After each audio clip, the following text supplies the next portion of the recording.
votre livre, Ce qu'ils m'ont dit, va sortir prochainement en Espagne. C'est un livre qui a été déjà publié en France depuis quelques années. Est-ce que vous pouvez nous raconter comment vous l'avez écrit? Comment a été conçu ce livre? C'est un livre dont l'histoire est un petit peu particulière. Pour comprendre ce qui s'est passé, il faut remonter jusqu'en 1984 en France. En réalité, je dirais que sa rédaction s'est déroulée entre 1984 et 1995 ou 96. J'ai commencé en 1984, lorsque j'habitais le Périgord, dans le sud-ouest de la France, à retransmettre une fois et parfois 2 fois par semaine, en canalisation, des informations d'ordre thérapeutique, en provenance de ceux que j'appelle mes frères des étoiles. C'est des informations qui ont donné par la suite un livre comme Ainsi soignait-il, en rapport donc avec les thérapies esséniennes et égyptiennes. Mais ça a commencé de cette façon-là, toutes les semaines, devant un public de 30 à 50 personnes, ça dépendait des semaines, en canalisation. J'ai donné ces informations, les êtres parlés à travers ma bouche, j'ai donné des informations à la fois d'ordre thérapeutique, avec une méthode de travail, et à la fois d'ordre spirituel, on pourrait dire, des conseils de vie spirituelle, des informations d'ordre thérapeutique. Alors, certaines de ces informations, je les écrivais à la main devant le public, mais la plus grande majorité ont été enregistrées sur cassette, sur bande magnétique. Alors, et régulièrement, j'avais un ou des amis qui reprenaient tout cela, qui écoutaient les bandes magnétiques et qui retranscrivaient sur papier, mot à mot, ce qui avait été dit. Et moi, on m'a donné, par la suite, je me suis retrouvé au bout de 10-12 ans de canalisation, avec un paquet de plusieurs centaines de pages de messages qui ont été retranscrits comme ça. Bon. Et j'ai mis ça dans un classeur. Je suis parti vivre au Canada, au Québec.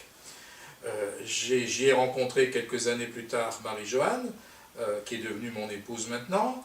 Mais au début, où on a commencé à vivre ensemble, voilà qu'elle prend dans mon armoire ce classeur de plusieurs centaines de pages avec tous les messages de ce temps-là. Et elle dit, qu'est-ce que c'est que ça? Je lui dis, mais ça, c'est des vieux messages quand je travaillais en canalisation en France. Ah bon, je peux regarder? Oui, vas-y. Et là, elle me dit, mais c'est très intéressant ça, pourquoi tu n'en fais pas un livre? J'ai dit, moi je ne veux pas en faire un livre, ce sont des choses qui datent déjà de beaucoup d'années, je pense que ça peut intéresser personne. C'était pour un groupe d'êtres humains à un moment donné qui ont travaillé ensemble toutes les semaines dans les thérapies. Mais non, tu ne peux pas laisser ça comme ça. Alors, elle a commencé à travailler sur ces textes et elle en a sélectionné un certain nombre qui étaient les plus représentatifs, à la fois au niveau de données thérapeutiques pour les corps subtils, dans la tradition essénienne, et aussi d'ordre purement spirituel, des conseils de vie. Et elle m'a dit voilà, et ça a donné un manuscrit d'à peu près 400 pages, et elle me dit je t'assure que ça vaut la peine d'éditer ça. Alors j'ai suivi son conseil, et puis ça a donné tout simplement ce qu'ils m'ont dit, ce livre, ce qu'ils m'ont dit, et je dois dire qu'elle avait raison d'insister, parce que ce que je pensais être figé dans le temps, quelque part, mais il s'avère que ça correspond encore à la demande d'énormément de personnes aujourd'hui. Le livre a beaucoup de succès. Et d'une certaine façon, il retrace aussi, ce livre-là, dans cette existence-ci, l'historique, la renaissance des soins esséniens et égypto-esséniens. On comprend comment c'est remonté à notre époque. Voilà.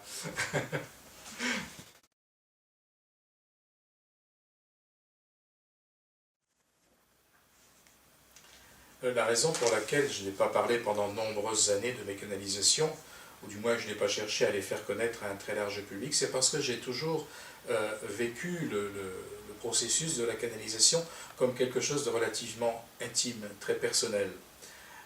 J'ai malheureusement dans ma vie d'écrivain et de conférencier, j'ai rencontré, je crois, beaucoup de personnes qui faisaient des canalisations, qui prétendaient faire des canalisations. Et là, j'ai souvent été déçu parce qu'il me semblait qu'il y avait énormément de tricherie dans ce domaine-là. Il y a des gens authentiques, mais aussi beaucoup de gens, je crois, qui trichent et qui disent un petit peu n'importe quoi. Alors, je me suis dit, je ne veux pas donner je ne veux pas, d'une certaine façon, être assimilé à, je dirais, tout un monde dans lequel le vrai et le faux sont difficilement départageables. Et puis en plus, il y a cette notion d'intimité de rapport, parce qu'on est vraiment, quand on est en état de canalisation, on est vraiment dans un autre état que notre état de conscience normale. Et je trouvais que c'était... j'aurais eu un peu l'impression de me livrer en spectacle, disons.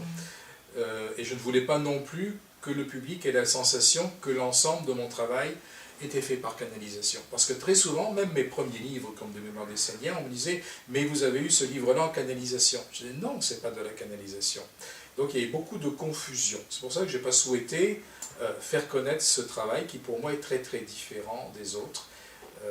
Voilà, c'est simplement cette raison-là qui a fait que je n'en ai pas parlé longtemps. Mais à un moment donné aussi, tout finit par se savoir. Donc je me suis dit, bon, mais dans le fond, puisqu'il faut peut-être en parler, parlons-en, mais d'une façon la plus claire possible.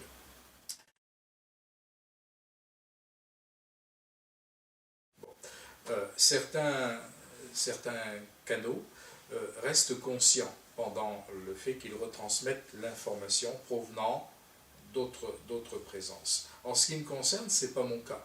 Je sors de mon corps physique, ma conscience sort de mon corps physique, et je tombe, moi, dans un espace. Moi, en tant que Daniel qui parle, je vais dans un espace dont j'ignore tout. C'est comme si on éteignait l'électricité, et puis je ne sais plus où je suis. Et c'est à ce moment-là que les présences qui enseignent, eh bien, que ce soit les Frères des Étoiles, ou le Maître Moria, le Maître Jwalko, le Kutumi, eh bien, rentrent dans mon corps et parlent par ma bouche. Alors, apparemment, et c'est ce que j'ai vu par les vidéos qui ont été faites de moi récemment, apparemment, lorsque ces êtres s'expriment, ils utilisent également des mudras, c'est-à-dire qu'ils manient l'énergie subtile pendant leur enseignement. Ça dure un temps indéterminé, et à un moment donné, eh bien, ces présences-là, la présence sort de moi, et moi je retombe dans mon corps, et j'ignore absolument ce que j'ai retransmis. Il me faut écouter les bandes magnétiques pour savoir ce qui a été dit au public. Et j'avoue que c'est étonnant, mais je n'avais jamais été filmé depuis pratiquement 30 ans, disons que je fais ça. Je n'avais jamais été filmé en état de canalisation. J'avais été enregistré, des bandes audio, mais je ne m'étais jamais vu. Alors ça m'a beaucoup intéressé que certains de mes amis aient eu cette idée de me filmer. Voilà, c'est comme ça que ça se passe. C'est très simple pour moi. Évidemment, ça prend une certaine énergie parce que c'est un travail d'incorporation.